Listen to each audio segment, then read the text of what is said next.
لا شريك له القائل: قل هل يستوي الذين يعلمون والذين لا يعلمون، وأشهد أن محمدًا عبده ورسوله يعلم البشرية بالخير ومخرجهم من ظلمات الجهل والضلال إلى نور الإيمان والعلم القائل: إن الله وملائكته وأهل السماوات والأرض حتى النملة في جحرها وحتى الحوت في البحر ليصلون على معلم الناس الخير وعليه من ربه أفضل الصلاة وأزكى التسليم وعلى آله وصحبه ومن تبعهم بإحسان إلى يوم الدين.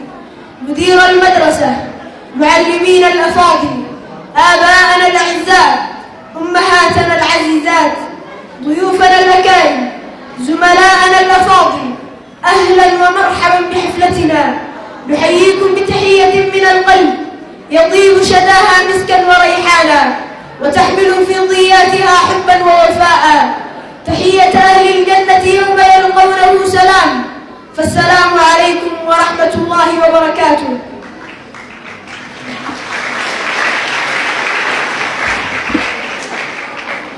أيها الحضور، طبتم وطاب ممشاكم وتبوأتم في الجنة منزلا، فحضوركم شرف لنا ويضفي على حفلنا أنسا وسرورا. فبارك الله في مسعاكم وجعل الجنة مثوانا ومثواكم، اللهم آمين. إنه أروع من الجمال اجتماع هذه الوجوه الطاهرة في هذا المكان المبارك، وإنه لشرف كبير لنا أن تكونوا معنا في مثل هذا اليوم.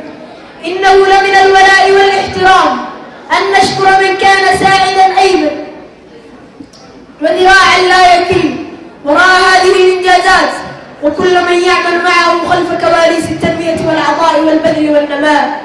إنه الرجل البناء مدير المدرسة، جزاه الله خير الجزاء.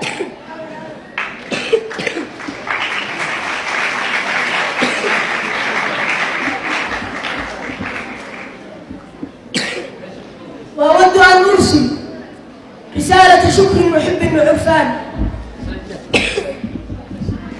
إلى من بالحب غمروني،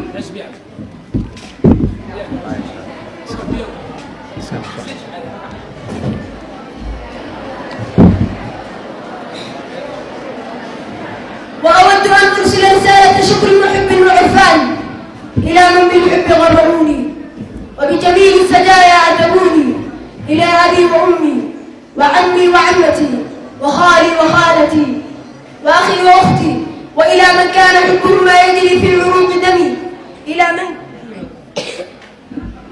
إلى من كانت ابتسامتي تزيل شقاهم وسعادتي ترسم الابتسامة على شفاهم، إلى من أحببتهم حتى سار حبهم في الوجدان، إلى من أمرني ربي بطاعتهم والإحسان لهم.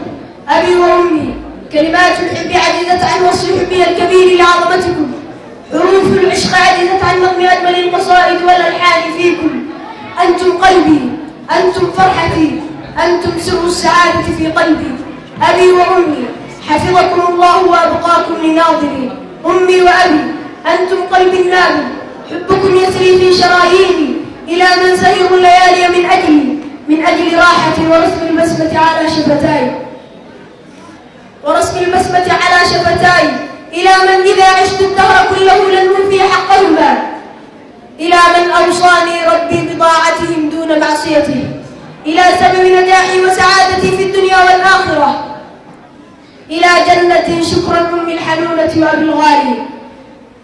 نعم، أنتم أيها الآباء والأمهات لكم منا جزيل الشكر ومن الله الأجر على حرصكم على أبنائكم، فسترون بإذن الله حصاد ما زرعتم، فلن يضيع ربي أجر من أحسن عملا.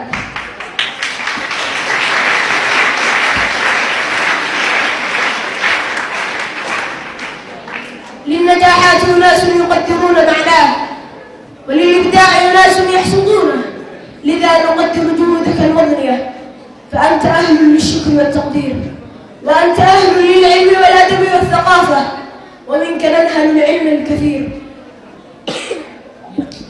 ومن فيض بحرك نتعلم كيف نجعل من الحياة أكثر جمالا.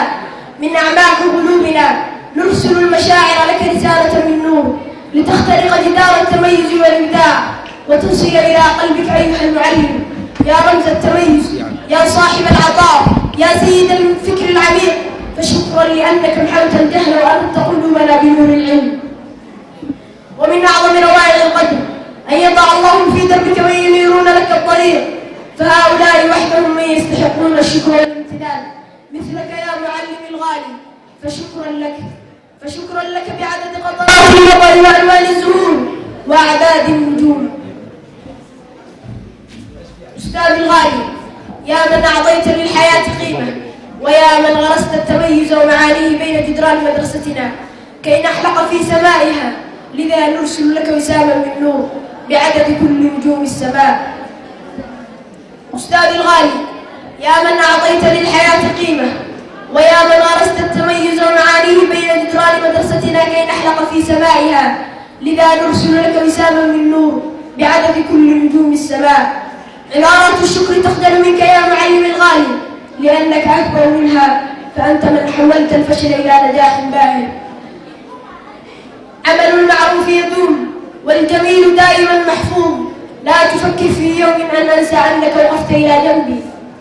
وأخيرا أشكر جميع الضيوف الكرام، وأتمنى لكم من الله عز وجل أن يعطيكم الصحة والعافية. السلام عليكم ورحمة الله وبركاته. DMI